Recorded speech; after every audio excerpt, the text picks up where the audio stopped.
What? We aren't pulling our massive fifth wheel with a dually? Isn't that illegal? Did the dealership let you drive off like that? Are you crazy? Yeah, I'm crazy. Crazy for some controversy. All right, hang on to your steering wheel because in this video, I'm going to talk about it.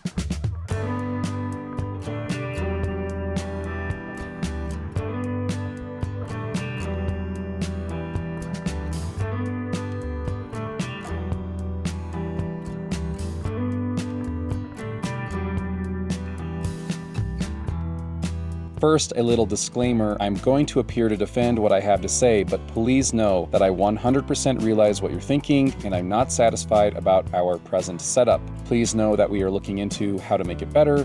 That being said, let's start with the Solitude specs. We own a 2022 Solitude S-Class 3740 BHR. The R stands for residential fridge, so we have a real counter-depth fridge.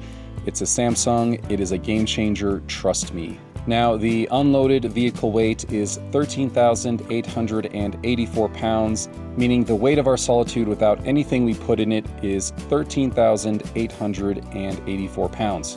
The GVWR, or gross vehicle weight rating, is 16,800 pounds. That simply means the max allowable weight of the Solitude with our stuff in it, while also being pulled down the road. Now, the trailer isn't going to break if you exceed that by a few hundred pounds, but there will be more strain on different components, and they may wear out faster. Lastly, the hitch weight is recorded to be 2,900 pounds, which must be an unloaded weight because Grand Design doesn't specify a gross weight for the hitch. Upon taking our lived-in and loaded-up Solitude to a CAT scale, our individual Solitude's trailer axle weight is apparently 13,660 pounds. And again, that's fully loaded, but without freshwater weight. We never drive with more than a few gallons of fresh water. Our Solitude has a separate washer and dryer, as well as a residential-sized fridge in there, as I mentioned. Now the moment you've been waiting for, the truck. We own a 2021 Ford F-250 Platinum SRW, which just means single rear wheel. It's not a dually. It has the 6.7-liter Powerstroke turbo diesel V8 engine, an upgraded 10,800 GVWR package, a 3.55 axle ratio. The door sticker says it has a payload of 2,690 pounds.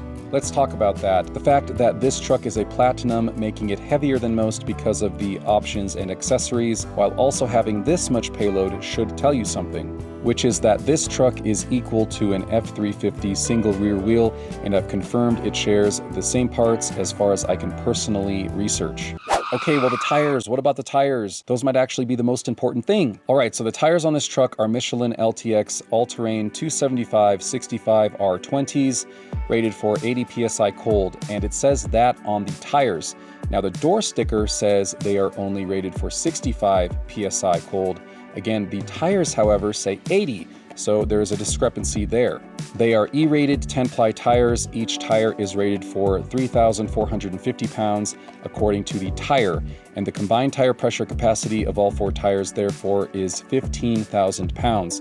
So these tires can hold 15,000 pounds of total weight. So let's do some math. First, the tire load, as I mentioned, is 15,000 pounds. So we'll subtract the weight of the truck from that, which is technically 8,680 pounds, but we'll subtract 8,800 pounds just to make it a little harder for us. That leaves us with 6,200 pounds. The actual hitch weight of our Solitude is 3,740 pounds. That leaves us with 2,460 pounds of room for people and cargo. Again, this is from a tires perspective, and it means we're good there, so tires will not factor into the discussion any longer. But payload, the hitch weight of the 3740BH, as I said, is 3,740 pounds, and our truck's door sticker says it has a payload of only 2,690 pounds. Here's where the real controversy lies. Now, please know that I'm not defending what I'm stating here, I'm just having a discussion. But how is it possible that we have the same leaf spring pack,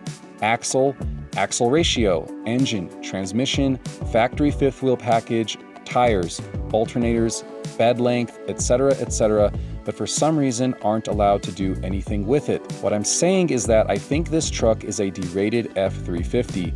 I mean, it makes sense that as a business you can't sell the same truck under two different monikers, but the fact remains we almost certainly drive an F-350 based on physical stats and part numbers. So by sticker, we are over 1,000 pounds beyond our payload, but if this truck is in fact equal to a moderately spec'd F-350, then we're only a couple hundred pounds at most beyond our payload. And if we're indeed 1,000 pounds over our payload, then how has this truck handled everything just fine so far? Yes, it does sag a little, but it's not too much, and it is more due to it being a short bed where the pin weight sits just behind the axle. So now let's address the dealership. Surprise, surprise. Of course, the dealership we purchased the 3740 from said it was fine. You have enough truck for it, don't get me wrong, but it's just a pure comfortability level on there. The lazy days we almost bought a 3950 from instead actually brought the concern up at first, but after realizing our truck's individual specs, they also stated we'd be fine. Do I trust them? Of course not. But the thing is, we found the Solitude for the right price in the right location at the time, and since our truck seemed to handle it, we moved forward. By the way, the drive axle, meaning the front of the truck, is in fact perfectly within limits. Does all this make it okay to use this truck? Not necessarily. I'm not gonna lie to you, even though pulling the 3740 with this truck doesn't feel unsafe, this truck by sticker alone is in fact beyond the legal capacity to pull this trailer. Could I be ticketed for this?